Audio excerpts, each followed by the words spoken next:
দেশীয় অস্ত্রে সজ্জিত একদল ডাকাত একদিনে নোয়াখালীর কোম্পানিগঞ্জের ৩টি বাড়িতে দুর্ধর্ষ ডাকাতি করেছে।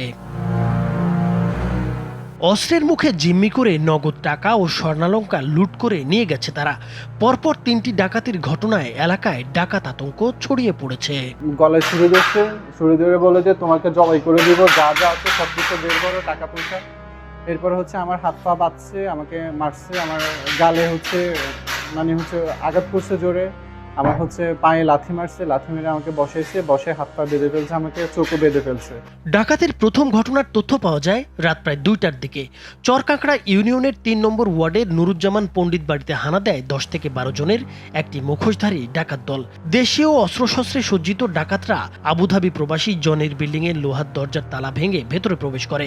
পরে পরিবারের সদস্যদের অস্ত্রের মুখে জিম্মি করে নগদ ২ লাখ টাকা এবং ২ ভরি স্বর্ণালঙ্কা লুট করে নিয়ে যায়। সবাই বান্ধে এক রুমে নিয়েছে, নিয়ে তাদের অপারেশন শুরু করছে। এরপরে কথা বলছে সবাই থ্রেডদের ছুরি মারিয়ালা একটারে হালাই দিয়ে, তাহলে কারো ফেলতে হবে না, আপনারা আপনাদের কাজ করে যান, আমরা কোনো কথাই বলছি না, বলবোই না। এর প্রায় ১.৫ ঘন্টা পর রাত ৩:৩০টার দিকে বসুরহাট পৌরসভার ৮ নম্বর ওয়ার্ডের জামাইটেক এলাকায় কাতার প্রবাসী আব্দুল হাই মাসুদের বাড়িতে হানা দেয় ডাকাত দল। ডাকাতরা ঘরের দরজা ভেঙে ভেতরে প্রবেশ করে পরিবারের সদস্যদের গলায় ছুরি ধরে ভয়ভীতি দেখায়। পরে নগদ ৫০,০০০ টাকা ও ২ ভরি স্বর্ণালঙ্কার লুট করে পালিয়ে যায়। আপুর গায়ে হাত তুলছে, আপুর এই যে কানের দুল একটু খুলতে দেরি হচ্ছে, ওই কারণে অনেক জোরে চড় মারছে, যে আপুর গালিটা এখনো লাল হয়ে আছে, ৫ আঙ্গুল বসে গেছে গালের মধ্যে। একই রাতে বসুরহাট পৌরসভার ৯ নম্বর ওয়ার্ডের শান্তিপাড়া এলাকার মান্নানের বাড়িতেও ডাকাতির ঘটনা ঘটে। সেখানে ডাকাতরা ৬ আনা স্বর্ণালঙ্কার এবং কিছু নগদ টাকা নিয়ে যায়।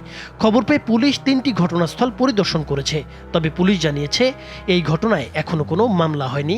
মামলা হলে তারা ব্যবস্থা নেবে। না, এখনো কেউ কোনো অভিযোগ করে নাই। আমরা ঘটনাস্থলে গিয়েছি, অভিযোগ করলে আমরা এক রাতে ৩টি বাড়িতে ডাকাতির ঘটনায় আতঙ্কিত হয়ে পড়েছেন কোম্পানিগঞ্জের বাসিন্দারা। দ্রুত ডাকাতদের গ্রেপ্তারের পাশাপাশি রাতের নিরাপত্তা জোরদারের দাবি জানিয়েছেন তারা। নাইমুর হোসেন, মাছরাঙা টেলিভিশন।